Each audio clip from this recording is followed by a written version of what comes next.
Okay, for this class, we're going to talk about federalism, which is basically the division of power between the federal government, state government, and local governments. As this wonderful map illustrates here, the United States, of course, is a very large country, a very diverse country with many different types of regional differences depending upon where you live.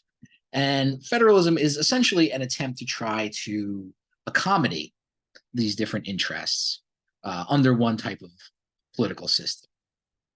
So, in theory, federalism promotes diversity, flexibility, responsive government, and is a check on tyrannical government. It's supposed to prevent the central government or the federal government from basically being able to, overreach on its authority and impose a tyrannical form of government upon different areas of the country that have different needs and values and different ethoses, basically, over how government should function. It's a very complicated balance, obviously, as you might anticipate, as far as governing or sort of coordinating efforts between federal, state, and local government. In the Federalist Papers, Madison addresses this idea. He refers to the United States as a compound republic, meaning that the federal government is one component of it, but that the state governments are a different part. And it's going to try to strike a balance, basically, between those two aspects, or what he refers to basically as the national power of the government and the federal part of the government. The federal part meaning basically the power of the states acting essentially as a federation or an alliance, basically, of the states. That's where the term federal comes from. In Federalist 45, again, one of the other readings I assigned for the class, he tries to address some of the concerns from the so-called anti-federalists, those who are, essentially opposed to the Federalists, opposed to the ratification of the Constitution, regarding the idea of, again, this sort of overreach on the part of the federal government. The federal government's powers would be limited, that there would be significant power and authority retained by the states as well. And to a large extent, that is actually true, even, in the present day. Although, of course, the power of the federal government, or what he calls basically the national government, has significantly expanded as well. Now, as I've already said, of course, this leads to several issues of coordination between state and federal authority. Oftentimes, because there are differences in the different states and what their aspirations are for government, what their sort of political goals are. One of the problems of a federalist system is that it does, or it can at least, tend to exacerbate or intensify inequalities among states in terms of wealth, demographics, and things like that, some of which we've touched upon already. Obviously, the population of the United States is not evenly distributed throughout the country. There are many areas of the country, in fact, that are very sparsely populated. There are other areas, of course, of the country that are very heavily populated. And that creates all sorts of antagonisms, basically, as far as, again, coordinating efforts between these different political centers. Another problem of the federal system is that it can often lead to what is known as a race to a bottom, as different states try to compete to attract businesses and investment. One thing we know that businesses generally like are low taxes.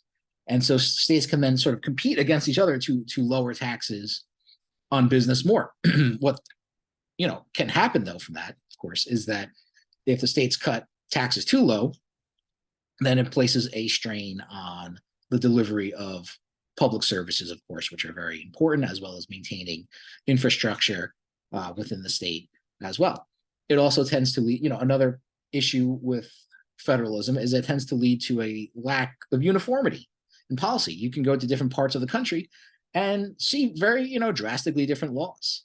And we'll cover, of course, some of the areas where you can see some significant divergences from state to state regarding things like healthcare, education, immigration, gun control laws, environmental regulations, voting rights, and various other things. Because there tends to be an inequality among states in terms of wealth and income, the size of the economies of each states.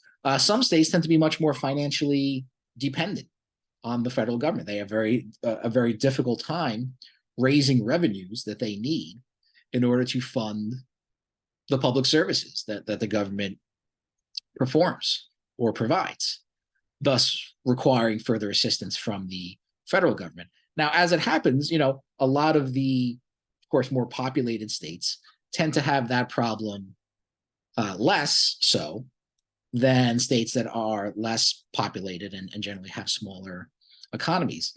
There's a kind of irony to that, in that the smaller, less populated, less wealthy states also tend to often be the more conservative states, and oftentimes have a kind of very sort of anti-federal government kind of political ideology. These are usually the states which more heavily emphasize the idea of states' rights and autonomy from the federal government. Yet many of them find themselves oftentimes being very dependent on financing from the federal government as well. So here's a fairly common illustration that we can use to try to understand federalism. As it says, as the federal system has kind of evolved within the country, it's become much more complicated, sort of delineating the boundaries between federal, state, and local authority has become more complicated, to say the very least. These powers tend to be, highly intertwined to a large extent. So if you use the metaphor of a cake as a way of illustrating this, again, as it says here, in the past, federalism was understood in a somewhat more simplified way, as a kind of layer cake, or as it says here, layer cake federalism, where you have a more, like I said, clearly divided spheres of influence between the federal government, the state government, and the local government.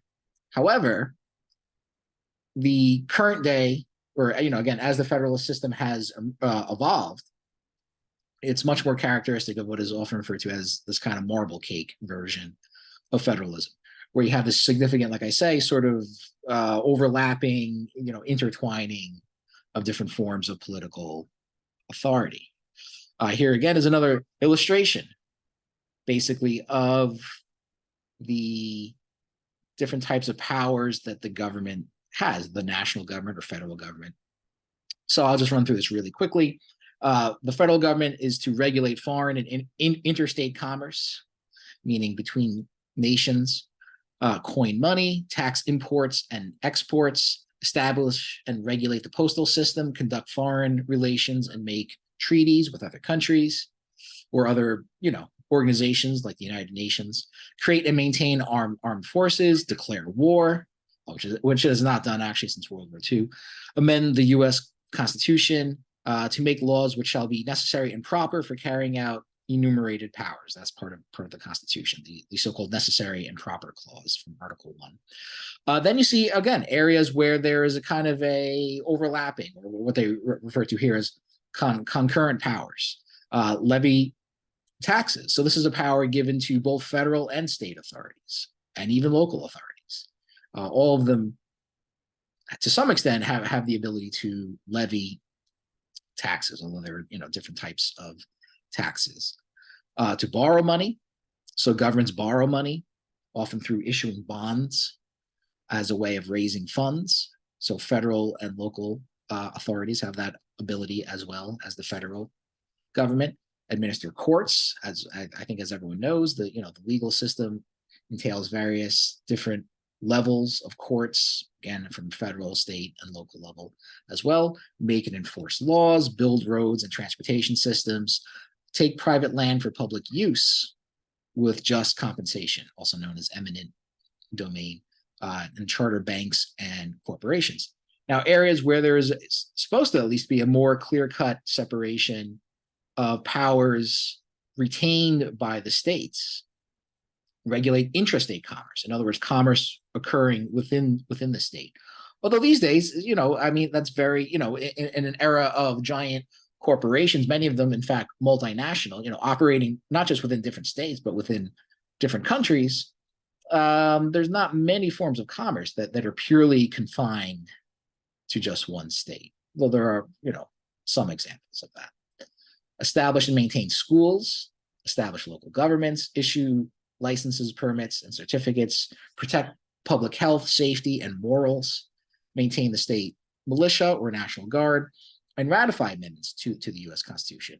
So the federal government has the power to propose amendments, which have to then be passed through Congress, but they can only become official amendments to the Constitution once they are ratified by the states as well, by 3/4 of the states, in fact, which I think would be about 38 states. So very difficult, actually, to get that done. Now, let's deal with some of the contemporary issues now regarding federalism. Of course, I always like to focus on the problematic aspects of things because I think these are the most interesting things to talk about. So you have issues over healthcare policy, things like legalization of drugs, including marijuana, immigration policy, the establishment of, especially under the Trump administration, the establishment of so-called sanctuary cities like New York, like various other cities, major cities throughout the country, who basically signified that they were not going to cooperate with federal authorities in detaining undocumented immigrants living within the country, environmental issues or regulation, actually, I should say, gun control, voting rights, education, even the response to the pandemic varied greatly from state to state. So I don't have time to get into all of these things. And of course, this is not even an exhaustive list either. Of course, there are many other things you could add to it. But I thought it would at least be worthwhile to focus on a couple of these issues, particularly healthcare and education. So as I wrote here, some states resisted implementing the ACA, the Affordable Care Act, otherwise known as Obamacare. A major part of that act was the expansion of Medicaid, which itself is a fairly complicated program to explain. It's sort of a program for health insurance and for health coverage that is jointly administered by state and federal government. So already you have a very sort of complicated example of this. The federal government basically provides funding for Medicaid, which it then distributes to the states, but then the states have significant leeway in how they spend this money, if at all, in fact. So you can certainly spend more time talking about this, but what was this idea, of just going over the basics of how Medicaid works, which I won't do right here at least. But one of the, like I said, significant issues was over this idea of the expansion of Medicaid. So one of the significant things that the Affordable Care Act, an act which I think can rightly be criticized for many ways, was the expansion of Medicaid. So the government wanted to basically expand Medicaid, provide more funding for it, and also expand basically who would have been eligible for it, which up until then was fairly restrictive. Only basically very poor people or people with a disability or, very, very limited means basically were, for the most part, eligible for Medicaid. I think the primary recipients of Medicaid were children, pregnant mothers, often single mothers, elderly people, and basically people with disabilities, like I already said.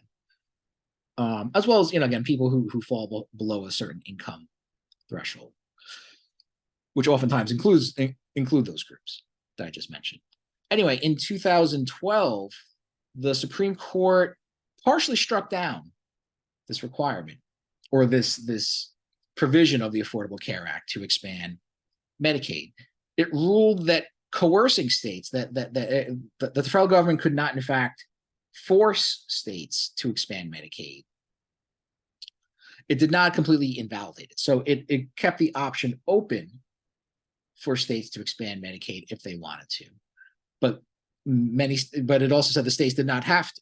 And as a result of it, a lot of states, in fact, did not participate in the expansion of Medicaid, which of course is highly controversial. They also kept what was known as the individual mandate, although this was later struck down in another Supreme Court case, which basically, required people. Another thing which was highly controversial, which was that people who did not purchase health insurance would basically be penalized for it. You would essentially have to pay an extra tax for it. Although, of course, there were, various ways which, sort of, loopholes that you could use to get out of it. I think in reality, it was not as, coercive as it seemed.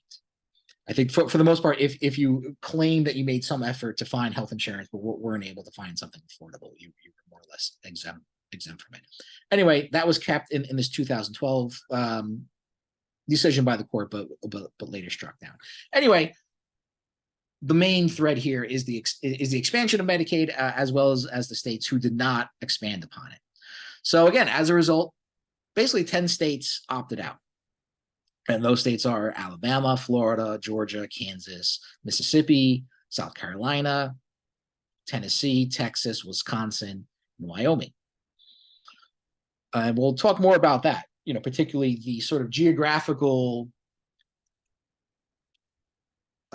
organization or the sort of the geographical factors that play into states that tend to be more, conservative, states that tend to play up more of this idea of states' rights, because of course this was a states' rights issue. Many these states apparently felt that the federal government was sort of, again, encroaching upon them, was tyrannizing them by trying to get them to expand Medicaid, basically.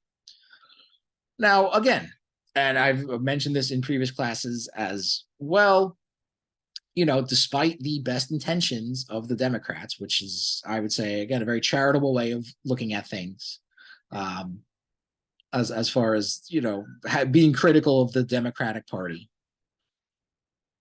the Medicaid expansion, sounds nice in theory, but the reality of it is it was, of course, very restrictive.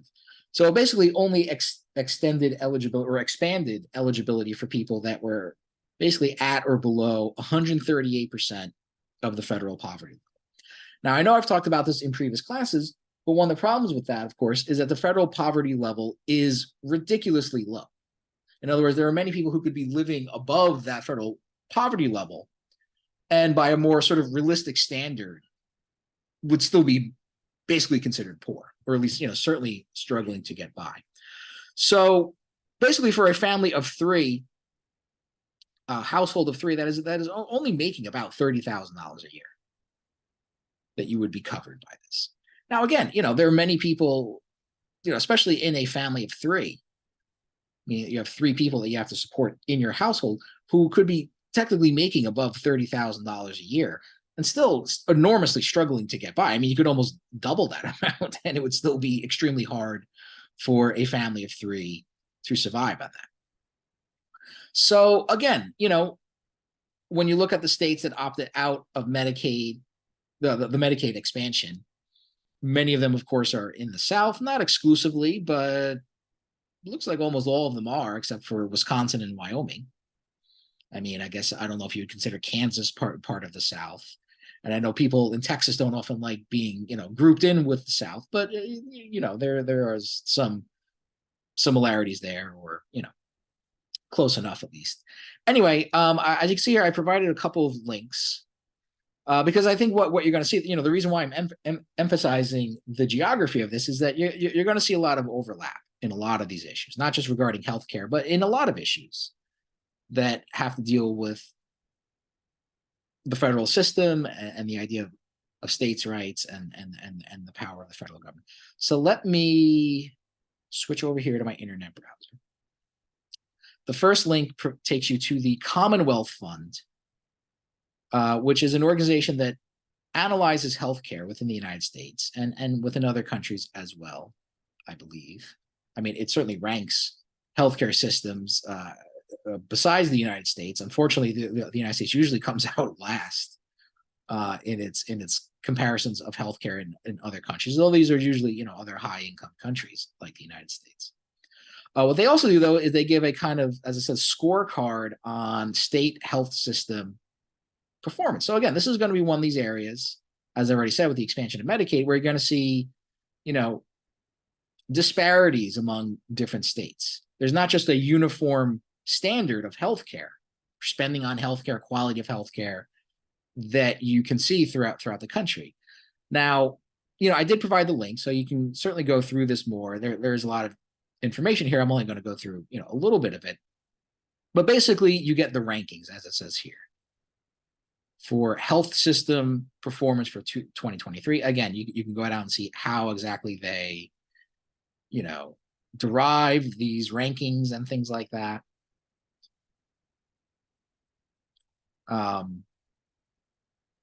In terms of spending, quality of care, healthcare outcomes, things like that. Anyway, let's just get right to the rankings themselves. So again, the states that are usually pretty highly ranked are, again, in many cases, though not exclusively, of course, states that you see within the North. Massachusetts, in fact, is number one. Hawaii, of course, is two. That is not a northern state, obviously. But New Hampshire, Rhode Island, Vermont, Connecticut, Washington, also not part of the North, Maryland, New York, Pennsylvania, the District of Columbia, and so on and so forth. You can see that, basically, the top 10 or so are almost all states within the North. New Jersey is a little bit lower, ranked 17, and so on and so forth. Now, when you look at the states that are on the bottom, that are, the worst ranked in terms of healthcare, a lot of these are the same states that opted out of Medicaid: Alabama, Wyoming, Georgia, Tennessee, Texas, Mississippi. I think that was part of the list as well. Let me go back to that. Yes, it was. So you see a lot of overlap here.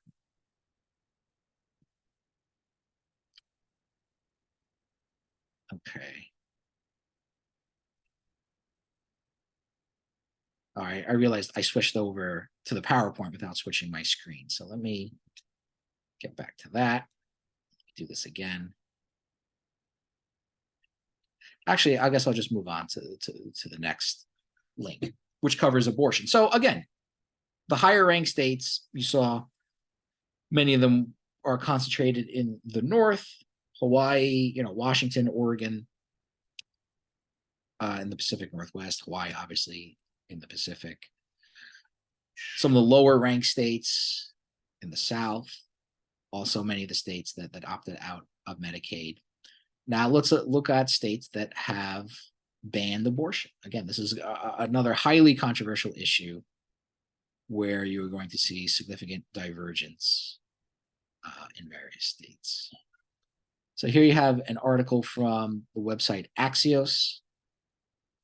This is, want to make sure everyone knows these are fairly up-to-date things. This is from July 17th, 2023. So here again, where are the states that have, well, they break it down a little bit, right? States that have banned abortion. Some states have tried to ban abortion, like Wyoming, again, one of the other states that opted out of Medicaid and also was a fairly poor performing state in terms of healthcare, have had their abortion ban blocked. State lawmakers had approved a second ban after the state's trigger ban was blocked by a judge. State judges have blocked 2 near total bans in Wyoming. So state legislatures have tried twice already to block abortion, and it's been so far blocked. In Iowa as well, and in South Carolina. Now you have states where you see a so-called mixed ban status. A judge blocked Utah's trigger ban, but lawmakers then enacted an 18-week ban. A new law effectively banning abortion clinics in the state is also currently blocked. And then you have states where basically abortion is completely banned. And, quite a few states, right? I think they list, 24 states or something like that? A total of 21 states have moved to ban or restrict abortion following the Supreme Court's decision to overturn Roe versus Wade. Oh, at least 24 states in total are expected to ban abortions or heavily restrict access to them. That's almost half the country, right? I mean, there's 50 states within the country. So a very significant amount. So, again, I start off by saying federalism, very important idea to the founders, to Madison, was meant to emphasize the lack of tyrannical government, was meant to emphasize the flexibility in government, that it wouldn't have a uniform standard passed upon it. But whatever virtues there are in that, we can also see that it creates outcomes like this as well, where, again, almost half the country passes abortion bans, or at least attempts to. So those are, at least some of the significant healthcare issues. Here again, I switched back to the PowerPoint without switching my screen. So let me do that. But you can see that's at least one significant issue. Medicaid, what states are generally well ranked or not well ranked when it comes to the quality of healthcare within their state. What states have banned abortion or tried to ban abortion. You can see there's a significant disparity among states. However, we also see that there's significant overlap in these three categories: Medicaid expansion, healthcare rankings, and abortion, whether or not abortion is legalized or not. Many of the states that have, again, opted out of Medicaid are lower ranked in terms of healthcare and have banned abortion tend to fall within the same group. Well, let's look at education, another important aspect. So public schools in the country rely on federal, state, and local funding for schools. However, most of that funding basically comes from the local level, basically comes from local property taxes to fund public schools. Problem with that, though, is that it creates serious socioeconomic inequalities as wealthier areas have larger tax revenue. So if you live in a more high-income residential area, that area generally has higher tax revenues, more funding put into the schools, generally speaking, better performing schools. If you have ever heard of, people talk about, moving or raising a family, people are very much concerned with the quality of the school districts in which they live. There is, again, not a uniform standard in the quality of education in this country. Some schools perform very well, some schools don't, depending on how much emphasis you place upon these rankings and things like that. Obviously, a lot of people do. Now, in 1973, the Supreme Court ruled that, because people tried to challenge this idea of basing most school funding on local property taxes. People tried to challenge that idea. Supreme Court ruled that no, that's actually perfectly fine. It is constitutional. It does not violate the Equal Protection Clause of the 14th Amendment. Again, as I mentioned last class, the 14th Amendment, extremely important for the Supreme Court. The amendment that's cited more often than not. We'll talk about that more when we talk about the Supreme Court more later on in the semester. But the court ruled that basing school funding on local property taxes was not a violation of the Equal Protection Clause of the 14th Amendment. They also ruled that education was a, quote, important service, but not a fundamental right. I would say that's highly controversial. Why shouldn't education be considered a fundamental right? Can you really function without an education? Can you really live a decent life without getting, we're talking even like a basic education here. How is that not a basic human right? In fact, the United States did sign the Universal Declaration of Human Rights. I believe I pointed this out already, which does, in fact, specify that education is a social right. Now, there is a part of the Constitution which says that if the United States enters into a treaty has the force of law. Is the Universal Declaration of Human Rights considered a treaty? Well, it could be considered that. It's an international agreement, basically, that was signed by the United States. So you could certainly make an argument here that the United States has, in fact, recognized that education is a fundamental right, or at least a social right. However, that preceded this Supreme Court case. That was in the 1940s, after World War II. This case was in 1973. So in 1973, when the Supreme Court made this ruling, they did not reference that. And again, in the eyes of the court, education is not a right that people have. It's an important service, but not a right. Anyway, so being that challenge to sort of addressing these socioeconomic inequalities was defeated, what you have, of course, is an end result of de facto segregation in schools. De facto meaning, literally basically as a matter of fact. So segregation in schools is prohibited by law, as we know, from Brown versus Board of Education, something like almost 70 years ago at this point. But even though it is no longer explicitly part of the law, in fact, segregation in schools is still a significant issue.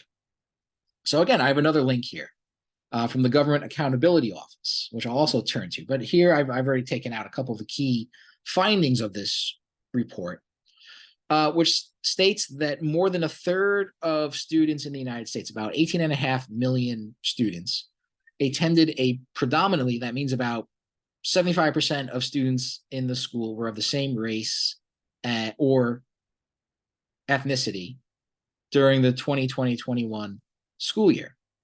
The report finds, and 14% of students attended schools who were almost all where almost all of the student body was of a single race or ethnicity. I think that's about 90% or more. About 80% of students attending low-income schools are Black or Hispanic.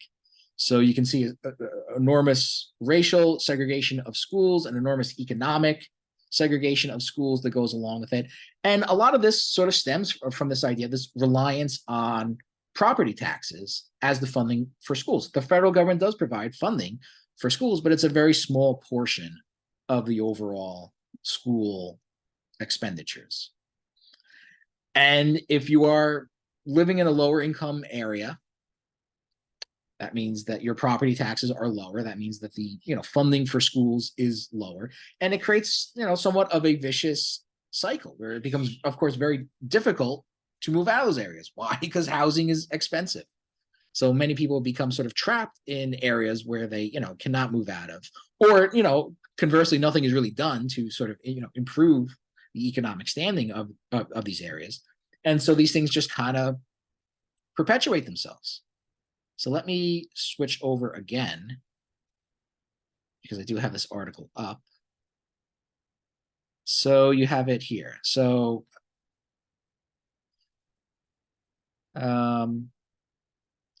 again, it states that schools remain divided along racial, ethnic, and economic lines throughout the U.S., even as the K-12 public school population grows more diverse. So there has been some progress, but not enough, essentially. This is what I just read before. We also found that new school districts that seceded, interesting use of that word, since we're talking about the geographical divisions between north and south, and I'll go into that a little bit more, especially as we sort of explore more the historical context of these things, or the historical relations that still play out in the present day. Anyway, though, it gives you, as you can see, a little bit more of a breakdown here. So even by different regions within the country, Midwest, Northeast, Southwest, etc. So it found that basically in schools where 75% or more of the students were of one race or ethnicity, 45% of them were white, 31% Hispanic, 23% Black, 4% Asian, 19% American Indian, Alaska Native. So that means that 45% basically of white students went to schools where 75% of the student body were other white students. In other words, a highly segregated school, mostly white students, and as you can see, so on and so forth for the other groups.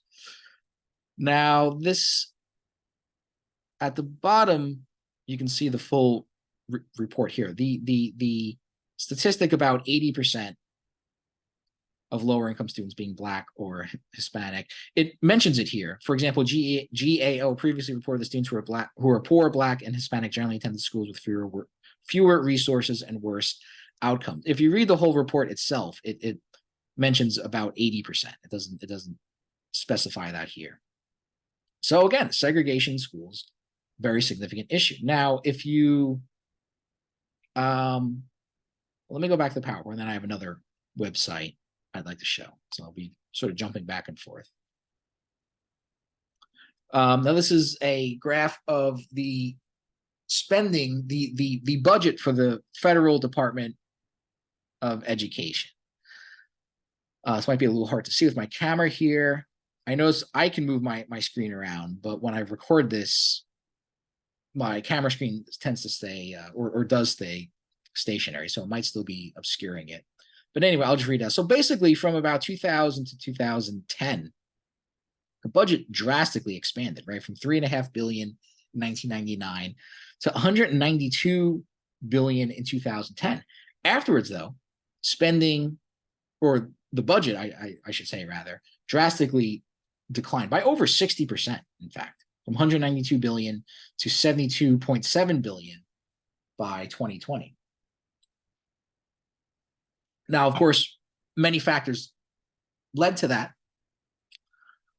not least of which, of course, this was obviously in the aftermath of the financial crash, which significantly impacted the finances of the federal government and various other entities as well. Of course, we're looking at the federal government here. Another thing, which was that in 2011, the Budget Control Act, which was signed into law by President Obama, imposed very massive spending cuts on the federal government. And you can see, the consequence of it here. Again, like I say, basically a 60% decrease in the spending of the Department of Education. Now, when you look at it in a international sense, when you make international comparisons between the United States and other countries, the US falls short of international standards set by the United Nations, what's referred to as UNESCO, the United Nations Education, Social, and Cultural Organization, of public spending on education. The standard put forward by the United Nations is 15%. So government should spend about 15% of their budget on education. US only spends 11.6%. Probably doesn't sound like a significant difference, but of course, these percentages, correspond to billions of dollars. So it actually is a very significant amount.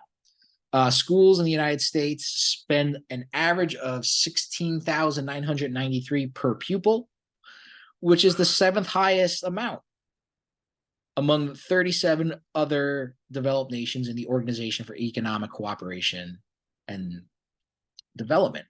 So 7th out of 37, I don't think that's particularly great. I mean, it's not even the top 5, top 3. It's not number 1. Of course, we are the wealthiest country in the world, so you can obviously make that argument. 7th out of 37 to me seems, very mediocre. Obviously, it's not, it could be worse. It could be dead last, but not great. In terms of a percentage of its gross domestic product, GDP, the United States ranks 12th among OECD members in spending on elementary education. So even worse when you look at spending as a percentage of the overall economic product of the country, which is sort of one way in which you kind of measure these things, or particularly a country's commitment, the value, the importance it places on education.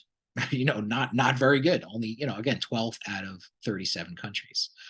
At 4.96%, the United States spends a smaller percentage of its GDP on education than other developed nations, which average 5.59% of GDP in educational spending. Again, it probably seems like a very small amount, but actually, corresponds to, significantly different or, larger sums. So here again, I have another website.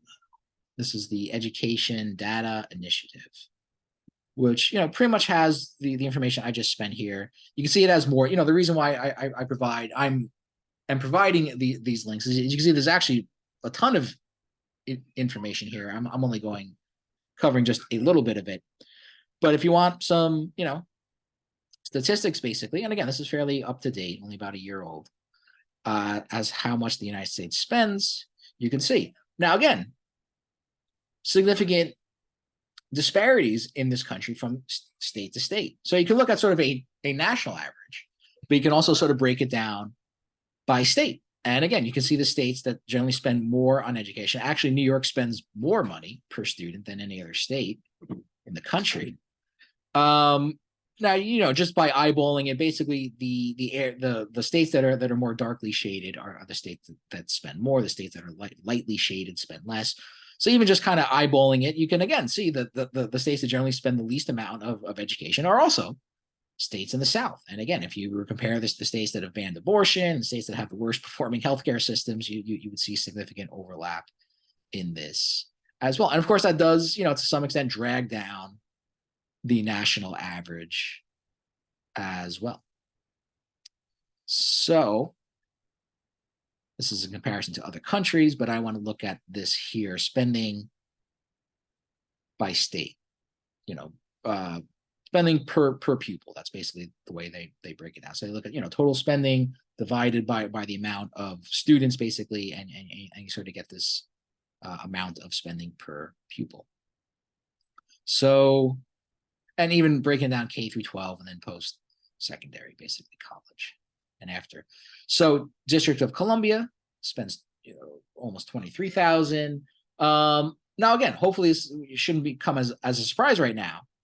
But what you're also going to see, of course, is that the states that generally spend the most or spend more on education are, again, states within the North, and the states that spend the least are states in the South. I mean, you already saw that in the map above. But again, to break it down into dollar amounts, so New York spends almost 25,000 per student. I'm just going to look at K through 12 to keep it simple. Connecticut, Vermont, New Jersey, Pennsylvania, Oregon, Hawaii, Alaska, Washington, Massachusetts, and so on. And let's go down more towards the bottom of the list. And again, you see, Arkansas, Texas, West Virginia, Mississippi, Indiana, Missouri, Louisiana, Georgia, South Dakota, North Carolina, and so on and so forth. So again, two things obviously should stand out here. One, of course, there are significant disparities within this country at a state level. Yeah, let me just switch over to my PowerPoint. Significant disparities among states in terms of healthcare spending, in terms of education spending. I listed various other issues, but I'm not going to really go through them, because it'll take too much time. But again, if you were to look at what states have, the loosest gun control laws, again, you would see significant overlap. You see what states have the loosest environmental regulations. You would, generally see the same groups of states falling into these categories. So two things stand out, right? One is that there are significant disparities among the states in terms of these things. Second thing that stands out is that there's significant overlap, right, over which states can be grouped into different categories. Most of the states that spend very little on healthcare and education tend to overlap. The states that have probably the loosest gun control laws, environmental regulations, things like that, all these things tend to overlap. So why is that? Well, so we're now going to try to look at things in a little bit more of a historical perspective. And I can't help myself but once again mention something about Marx. This is what is known as Marx's dialectical method. This is essentially how Marx investigates things, how he sort of inquires into things and tries to understand how things work. Now, of course, he's applying this method to capitalism primarily, but we can also sort of apply this method to try to understand federalism. So let me just briefly sketch out what are some of the steps in this method, and to this I would attribute this to the professor of politics at NYU, Bertolt Ullman, for what he calls the so-called dance of the dialectic. The dialectic is a confusing term that comes out of philosophy. It's basically a method of investigation, or at least you can think of it in terms of that here, that sort of analyzes contradictions that exist within things. So the first step is to look at the present. So as it says here, the first step involves starting with an examination of the present conditions, the existing social, economic, and political realities, which is what we've just done in the context of federalism. This involves analyzing the current state of society, understanding its contradictions, and identifying the underlying causes of these contradictions, which is what we're going to do. But the contradictions that exist are what? The United States, the wealthiest country in the world, a country which is premised on the beliefs of liberty and equality for everyone, has significant inequalities and disparities in the quality of healthcare in this country, in the quality of education in this country, and various other things. Those are contradictions. Those things should not exist in a wealthy country that is, again, committed to the principles of liberty and equality for everyone. Yet they exist. So it's a contradiction. What is the result of these contradictions, or what is the cause of these contradictions? Why do some states spend more on healthcare and some states spend less on healthcare? Why do some states spend more on education? Why do some states spend less on education? To a large extent, I think this involves looking into the past and understanding the long-standing dynamics that allow these things to take place to this very day. Now, again, a lot of this has to do with the way in which a capitalist system operates. A lot of this has to do with a history of racism within this country, which again, as we've already said, there's significant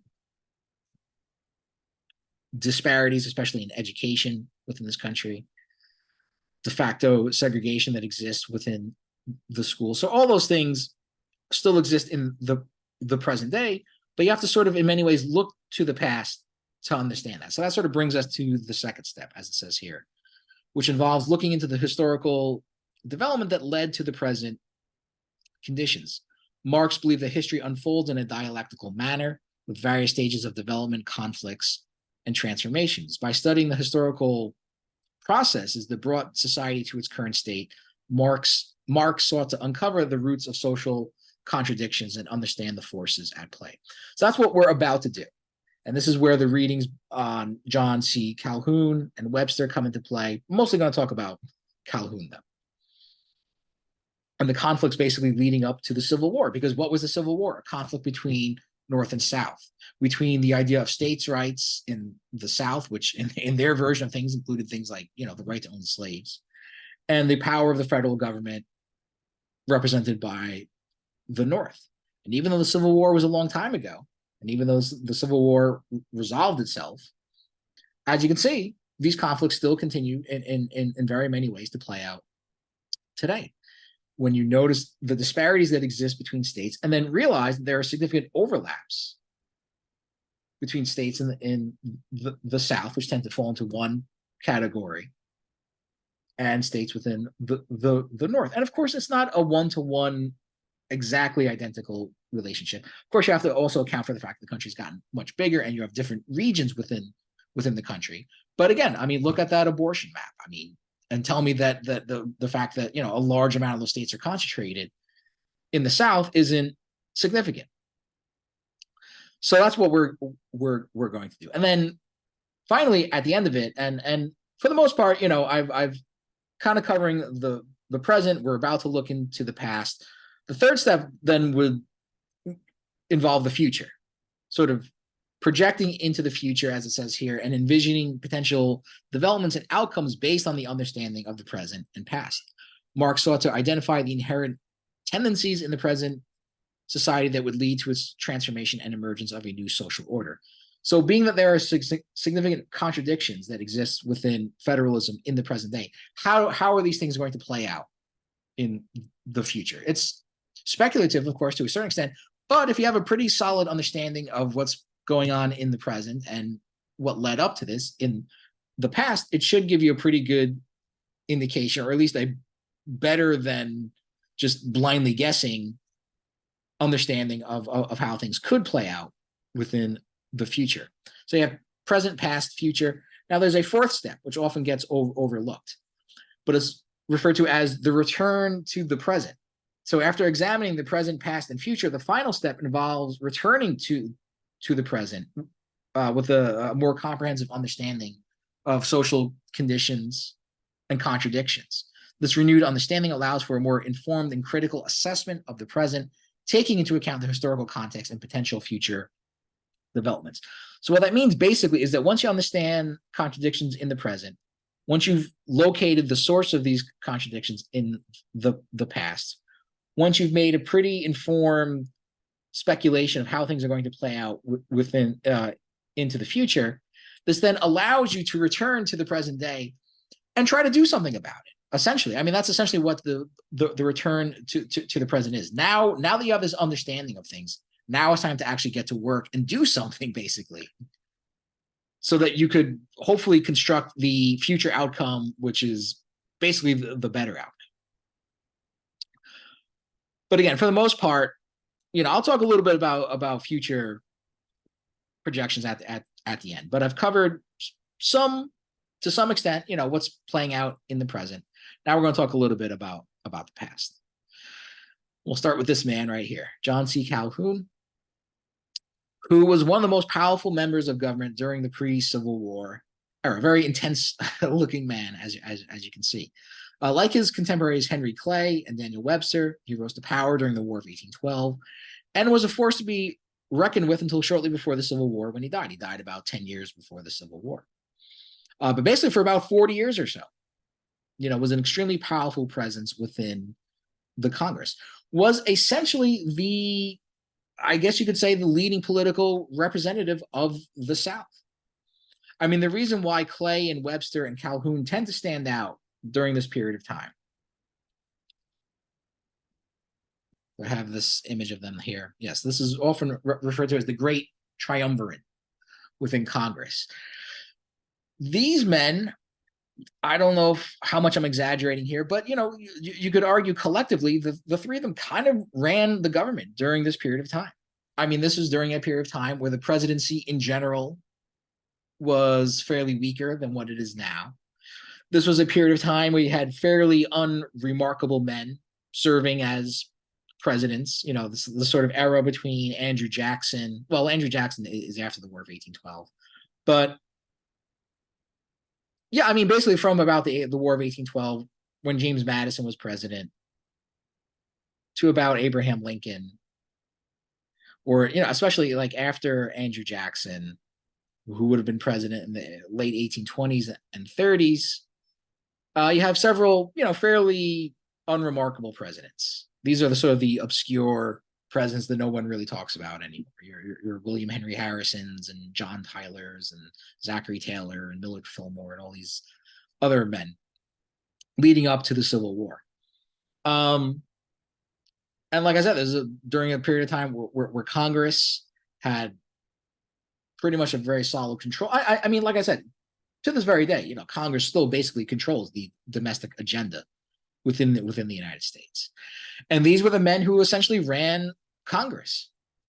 And they basically, their power, I think, really stemmed from the fact, whatever personal characteristics they may have had, is that they essentially represented the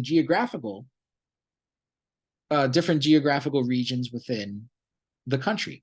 Calhoun represented the South, Webster represented the North, Clay represented the West, except the West at this time is basically, Tennessee and Kentucky, and kind of served as more of, a mediator figure. Clay, for a very long period of time, served as Speaker of the House. All three of these men served within the House and Senate. All three of them served time within the executive branch of government. Calhoun was one time the vice president of the United States under Andrew Jackson, in fact. All of them attempted unsuccessful campaigns for the presidency. So that's kind of an ironic thing. As powerful as they were, none of them ever actually managed to become president of the United States. But they were very, very powerful for that time. And again, Calhoun was essentially the leading political representative of the South. He was a staunch defender, at least at a certain point, for the idea of states' rights. In political theory, he developed the theories of nullification, the idea that states can nullify or determine the constitutionality of laws passed by the federal government. So he was a very strong advocate of the idea of states' rights. And again, if you look at current day conflicts between the federal government and states, it's the same thing. These states in the South, I'm not just picking on the South, there are other states and other regions of the world, generally more sparsely populated states. I think that is something that they have in common, even if they're not geographically located within the South. The more densely concentrated populated states are, of course, in the Northeast. And you see, generally speaking, the states with larger populations, more of an urban population as well, generally tend to be a little more liberal. The more conservative states, though, tend to be the states that play up this idea of states' rights more and generally, sort of resist more the power of the federal government. And Calhoun was very much in the lead of championing the idea of states' rights. He, in fact, went so far, again, to develop this theory of nullification, the idea that the states don't even have to follow laws passed by the federal government if they disagree with it. Obviously, that is not, an accepted part of American law, but he actually proposed that idea. He also proposed an idea of what he called a concurrent majority, a kind of dual executive branch, essentially the idea that the South should have its own president, basically. is how far he was willing to go to that extent. So this speaks a lot to the, again, divisions within the country between North and South. And yes, there is a simplification there. It is a little bit more than just North and South, but certainly that plays a big role in it, which was true in his day and still very much true today. And again, accounts for many of the significant disparities that you see within the states. Now, I didn't mention it yet, but we're not actually reading something that Calhoun wrote himself. He did write a lot of stuff. It's very boring to read. So what I assigned instead was a chapter from a book by the historian Richard Hofstadter. And Richard Hofstadter is a very interesting historian. He actually is part of this sort of, consensus school of historiography, the reading of history that kind of replaced Beard's progressive, more kind of quasi-Marxist interpretation of history or of historical writing, which emphasized the economic interest of the founders. Calhoun belonged to a different school, which tended to kind of minimize the idea of class differences. Instead, argued that within American political culture and within American political leaders, in fact, they tend to have kind of the same views. Calhoun is kind of the extreme case that kind of challenges that view to a large extent. But perhaps for that reason, Hofstadter tends to be, of course, be very critical, obviously also owing to the fact that Calhoun was an unapologetic white supremacist and an advocate for slavery as well. Not that concerned with going to Hofstadter's ideas here or the very, so-called consensus school of history. I would just mention in passing that I think there's been sort of a revival of interest in the sort of Beard's more, progressive approach to understanding history, though. But here we're more concerned with what Hofstadter has to say about Calhoun and really understanding Calhoun as an advocate of states' rights and what were sort of the major political conflicts leading up to the Civil War, which again, even I would argue that even though the Civil War is long gone, over obviously, in many ways we are still dealing with the legacy of it, particularly the legacy of political divisions within this country. The Civil War did not resolve these things in many ways. And again, the proof of that is in the significant disparities that you see within states and the concentration of these disparities, often I would say negative disparities within the southern states. Anyway, so Calhoun's had some pretty interesting views about slavery. Here's a quote from Hofstadter, but he's quoting Calhoun here. He says, it would be well for those interested to reflect whether there now exists or ever has existed a wealthy and civilized community in which one portion did not live on the labor of another, and whether the form in which slavery exists in the South is not but one modification of this universal condition. Let those who are interested remember that labor is the only source of wealth, and how small a portion of it in all old and civilized countries, even the best governed, is left to those by whose labor wealth is created. Now, Hofstadter's subheading for this chapter on Calhoun is he refers to Calhoun as the marks of the master class, which of course is a very sort of enticing idea. And you can see evidence of this here. What Calhoun is doing is essentially invoking what we would call the labor theory of value, but taking it in a very distinct way. He's essentially saying that he recognizes that wealth is created through the exploitation of labor. The wealth of the South is created through the exploitation of slave labor. Leave it alone, he's basically saying. He's saying that this is, he's basically saying this is just the way things are. This is how every society operates. You have to exploit people, essentially, to have a society. So why single us out, essentially? Why blame us Southerners? We're just doing what every other society has done, including the North. And actually has some rather pointed things to say about the exploitation of industrial labor in the North as well. Basically attempts to draw a kind of equivalence between the two. that the exploitation of workers in a more market-based system is as bad as what, if not worse, than what happens to Black slaves in the South. So, but why was the South so afraid of the federal government, right? The conflict over states' rights and federal authority, which climaxed in the Civil War, which, of course, the idea of states' rights primarily, maybe not exclusively, but primarily was over the idea of slavery, though other things were important as well, like tariff and things like that. Why did it come to be the case that the South became the advocate of states' rights? Why wasn't the South able to take over the federal government and use the power of the federal government to expand slavery? And then you would have, northern states, which are emphasizing states' rights and the idea of being resistant to slavery. Why was it the case that the federal government tended to favor the North over the South? I think it simply comes down to for the most part, a population disparity. But that population disparity stemmed from the divergent economic systems within the North and South. So within the North, you have, in the early days, you have a more sort of, merchant-based economic system.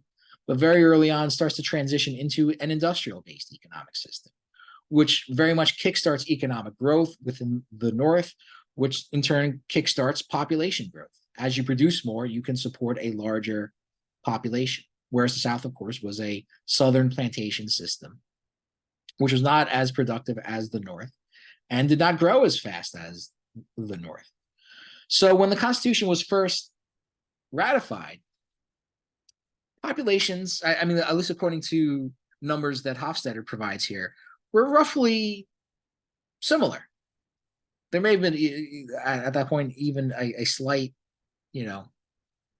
slightly in favor of the North, even in 1789. But according to Hofstadter, he says by 1850, the population of the North was almost 14 million, and the South was less than 10 million. So that extra population within the North, that population disparity within the North, gave the North an advantage within the federal government. They had more people within the House of Representatives. Their states had more electoral votes. Now, despite that, and this was the almost constant fear. I mean, this literally became the obsession of Calhoun and many Southern politicians. They constantly felt as if the power of the federal government was increasingly being swayed over to the North, which of course was an industrial-based system, which very early on abolished slavery.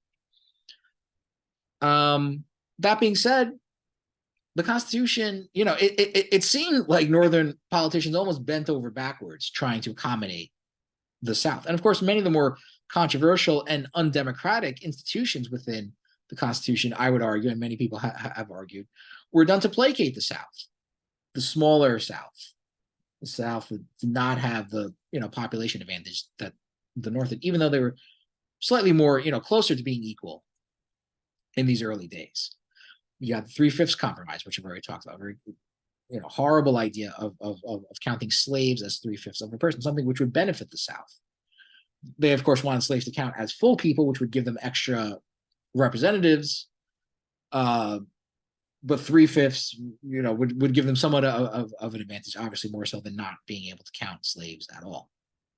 Very insidious, though, because of course, the extra political power that accrued to Southern politicians was then used to further consolidate the power of slavery. But even things like the Senate and the Electoral College, and arguably the Supreme Court as well, are things which are, again, meant to sort of minimize or diminish the power of a popular majority of people. So I would argue that those things could be seen as basically concessions made to slave-owning states within the South. Also, you have the fact that the country's constantly, almost constantly expanding. So every time a new state comes into or virtually every time a new state comes into the country, it starts a new conflict over whether or not the state would be a free state or slave state. And if you look at the historical timeline of states being admitted into the Union, they almost always try to keep it within balance. Every time a new so-called free state would come into being, a new slave state would be added to the country as well. If you had a state in the Midwest that was a so-called free state, then you'd have a state like Mississippi or Alabama that was admitted as a slave state. Now, as I mentioned, I'll just mention this real briefly because I'm sure people couldn't possibly be less interested in things like the tariff. But this was actually one of the first things. Even Beard references it in the quote I read out from him a couple of classes ago.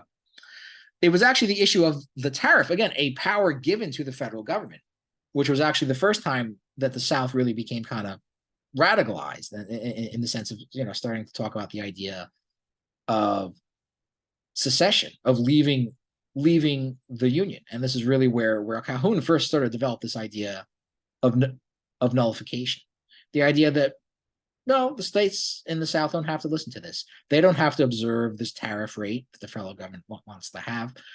The basic idea behind that is that, the northern states wanted a higher tariff because it would help industry develop in the north. The southern states, which had very little industry, did not want that. And in fact, wanted lower tariffs because that would mean that things that they would import from foreign countries would be cheaper, basically. Very technical kind of issue, but again, one which has tremendous historical importance. And again, as you can see, tariffs were quite high until basically after World War II. This is an illustration of them. Clay center stage. You see Calhoun kind of lurking behind the podium here. Webster kind of sitting back there with his head on his hand. Again, so sort of speaks to this kind of what am I trying to say? Idealized, glorified way of looking at American politics, which is obviously very old-fashioned by today's standards. Now, this was the conflict over the admission. What this map here illustrates is the again, another constitutional crisis over the admission of California to the United States after the Mexican-American War. This is essentially the last significant thing that Calhoun participated in, and really the so-called Great Triumvirate did. And again, long story short, California was admitted into the country as a free state. You see they organized some of these territories here. This led to what is known as the Compromise of 1850, also known as the California Compromise. Basically, the compromise is that, in exchange for allowing California to come in as a free country, that there would be greater enforcement of the very controversial, infamous even, Fugitive Slave Act, which was a law passed that specified that, escaped slaves who made their way into the North, it obligated basically northern governments and even people living within the North to aid in the capture of these escaped slaves. Now, many people within the North disobeyed this, to their credit. This was also, of course, the era of the Underground Railroad and Harriet Tubman. But the federal government signed off on this thing. Daniel Webster, who, again, represented the North within Congress, basically gave his approval of this as well. And this is essentially the focus of the so-called 7th of March speech, which I assign as well. So this was sort of the last big moment for this triumvirate. People who were, trying to hold together the federal government. Because again, the conflicts between state and federal authority was greatly intensifying. Really, I would say almost from the very beginning, but certainly within the last 10 to 20 years prior to the Civil War, there are significant crises leading up to this, where you can really, obviously with the advantage of hindsight, that's easy to say, but certainly seems as if things are becoming more and more intense leading up to the Civil War. Anyway, so here's another quote from Hofstadter. He writes, "To understand the mind of the Old South, it is necessary to realize that emancipation meant not merely the replacement of slave labor by hired labor, but the loss of white supremacy, the overthrow of the caste system, in brief, the end of civilization. Although Calhoun once condemned the slave trade as an odious traffic, there's no evidence that he ever shared the Jeffersonian view of slavery widespread in the South during his youth, that slavery was a necessary but temporary evil." So Calhoun and Southern politicians were completely committed to the idea of slavery. To them, it was the foundation of their entire society. Now, again, we know that slavery no longer exists. Chattel slavery or chattel slavery no longer exists in that regard. There are still enormous racial inequalities and disparities that exist within this country. But even leaving that aside, we know, of course, and of course, you can't talk about things like, education in this country without also addressing those things. But again, even though slavery is now abolished within this country, these conflicts between North and South, between states' rights and federal government, still play out, to a very large extent, and still, essentially concentrated, for the most part, at least, within the same regions within the country. Now, here's a very interesting, revealing comment by Calhoun, and it really speaks a lot, I think, to the function that white supremacy as an ideology within the United States plays. Slavery, Calhoun said, was the best guarantee to equality among the whites. It produced an unvarying level among them, did not even admit of inequalities by which one white man could ever domineer over another. So what Calhoun realized was that slavery, particularly the sort of attending ideology of white supremacy that came along with that, played a very important social function within the South, in that it minimized class conflict between whites. The South was not an equal society at all, even among white people. There was enormous wealth inequality that existed. Most whites within the South were poor farmers, essentially. The plantation class was, essentially like the 1% of their society. But as long as poor whites could look down upon, basically, slaves, it made them feel a kind of solidarity or kinship or whatever you want to call it with these rich Southern aristocrats. And I think it speaks, even though, again, we're living in a world now where slavery does not exist, the continuance of white supremacy as a political ideology, particularly when you see it among the white working class. Although I'm not suggesting that all working class whites are racist, a significant number of them are, though, but by no means all. I think that kind of white supremacist ideology plays the same role. It convinces lower income whites to identify with wealthy whites rather than with the Black and Hispanic and other groups within society that they should have more of a sort of class solidarity with, a commonality of interest based upon their economic class. But ideologies white supremacy and ethno-nationalism and all this other stuff, tend to undermine that and sort of undermine the sort of class basis of collective action. Now, again, what's interesting about Calhoun as well is that a lot of the ideas that he's talking about, as far as labor theory of value and things like this, also basically predate Marx for the most part. I mean, Calhoun's writing most of the stuff in the 1820s and 1830s. Marx was like a student in the 1830s. His earliest writings as a sort of public figure basically date from the 1840s, almost a decade later. So Hofstadter writes, in such characteristic utterances, there is discernible a rough parallel to several ideas that were later elaborated and refined by Marx. The idea of pervasive exploitation and class struggle in history, a labor theory of value and every surplus appropriated by the capitalists, the concentration of capital under capitalistic production, meaning, the concentration of wealth, basically, the fall of working class conditions to the level of subsistence, the growing revolt of the laboring class against the capitalists, the prediction of social revolution. The difference was that Calhoun proposed that no revolution should be allowed to take place. So what's so interesting about Calhoun is that he's taking a kind of almost Marxist analysis of things, but rather looking at it from the perspective of the proletariat in furtherance of bringing about a revolution and welcoming and in fact creating a revolution. Calhoun is trying to use these same ideas to figure out how you can block a revolution from happening.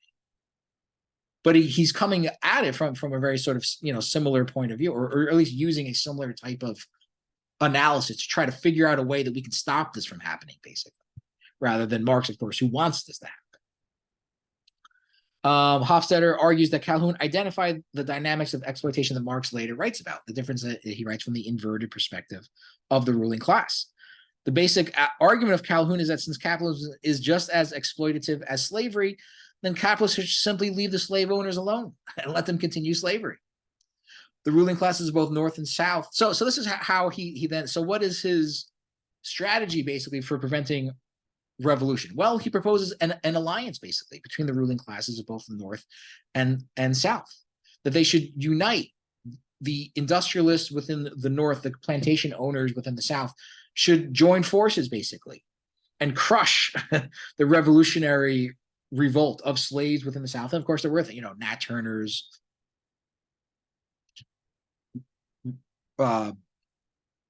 Turner's rebellion and things like that. And there were, of course, rising working class protests as well within the North, that they should join together basically to crush these things. Now, the thing about that, of course, did not happen, and it did not preserve slavery within the South. However, after the Civil War, something very kind of similar to that did, in fact, kind of take place. Because, of course, as we know, even though slavery was abolished, the property relations between, within the South did not drastically slave. The sad reality is that, after Reconstruction ended, many of the former slaves actually went back to work for their slave owners, now being paid a kind of subsistence wage rather than just being, a complete slave. Of course, they're also dealing with all sorts of forms of, political violence coming from the Ku Klux Klan, which formed after the Civil War, of course. So something of that alliance did actually take place, although it was only after the Civil War. Some like George Fitzhugh, a Southern sociologist, basically, intellectual, went even farther by arguing that poor whites should be enslaved as well. Slavery is actually a good thing. Slaves are treated better than factory workers in the North are, which is an interesting idea because they speak very, bluntly about the conditions of workers within these factories, which of course were very bad. I'm not saying they were as bad as the condition of slaves within the South, but certainly they were very, very bad. And so Fitzhugh actually argues, well, let's enslave the poor white people as well. Hey, they'd be better off if they were slaves. Such was the logic of men like this. Again, Calhoun differed from previous Southern politicians like Jefferson, who rationalized slavery as a necessary but temporary evil by arguing that it is good. It's not a regrettable thing that we have to do, a necessary but temporary evil. No, it's good. We should keep this around forever, basically, is what he's saying. Again, it minimized class conflict between rich and poor whites. He believed it was the best way to regulate relations between blacks and whites. Blacks and whites could never live together in harmony, so he thought. One group would always seek to dominate the other. Believed that slavery had done good things for the quote-unquote Negro. Again, reiterating what he said earlier, Calhoun quotes him again. There never has yet existed a wealthy and civilized society in which one portion of the community did not, in point of fact, live on the labor of the other. Now, again, so we have now discussed issues with federalism in the present. We've noted important contradictions that exist within the wealthiest country in the world, a country that is premised on the idea of liberty and equality, yet seeing enormous disparities within different parts of the country related to various issues. But I've only chosen to focus on two: healthcare and education within this country. Obviously, there are many other things that you can focus on. Not only are there enormous disparities, but you can also see that there's significant overlap within the countries that tend to do poorly in these areas, in terms of healthcare spending, education spending.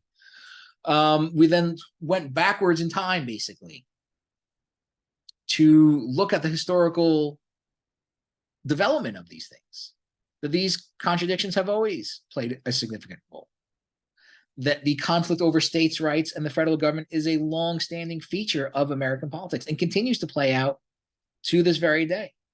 And there's a significant, racial and economic aspect to it as well. So that's the second step, going back into the past.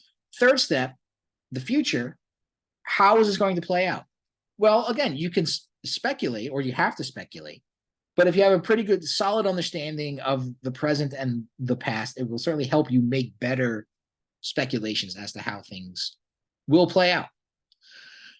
And again, there are numerous different scenarios that you could construct out of this. I've only, listed a few of them. But on the one hand, you could imagine things like a greater centralization of federal authority, that in order to deal with these enormous disparities that exist, that the power of the federal government will have to grow even more so, and will have to sort of, basically impose its authority on the southern states, as well as the other states that tend to be grouped in with the South. A very radical scenario is a potential breakup of the United States. I mean, maybe not most likely thing, but certainly more people often talk about how the country is more divided now than it has been, or it's as what am I trying to say here? That it's as almost as divided now as it has been since the Civil War. It's the most divided it has been since the Civil War. I've heard many people saying that they want to live in a different part of the country, that they want to live in red America, or they want to live in blue America, and really don't want to have anything to do with the other part of the country anymore. I don't think that the federal government is about to allow that to happen. But if you're going to hypothesize over any possible scenario, I suppose that would be one. I don't regard it as fairly likely, but and that's not downplaying the possibility for violent conflict possibly in the future, and to some extent we've already seen that. Whether or not it would actually literally lead to the breaking up of the United States into separate countries, I don't know how likely that is, but who knows. I could imagine, again, a greater centralization of federal authority. That would something that would also be significantly resisted and could possibly lead to the breakup of the United States if there's significant resistance against it. Other things that I could imagine maybe being a little more likely is that perhaps these antagonisms between state and federal authorities will change as demographics change within the country, as essentially the country becomes less of a white majority country. Perhaps that will lead to some changes. The heightened social conflicts and contradictions that you see within many red states might lead to further red state revolts. I mean, this was actually the title of a book which came out recently that focused on the teacher strikes in 2018, many of which happened in so-called red states, and really it kind of inaugurated a new sort of wave of strikes that's really been going on through the country since then. In many ways, it kind of starts there. So that you can imagine that happening as well, that as the social and political conflicts become more heightened within these so-called red states, that it leads to greater resistance now, this time though, on the part of working class people within these states as well. On the other hand, there could be the status quo. Things will just kind of stay the same, and things will just kind of continue to slowly get worse and worse. Other possible scenarios. I'd be curious to hear what other people think, how they would think these things could play out if you don't agree with any of these above scenarios here. Now, so that's the third step. Now, the fourth step, basically, the so-called return to the present.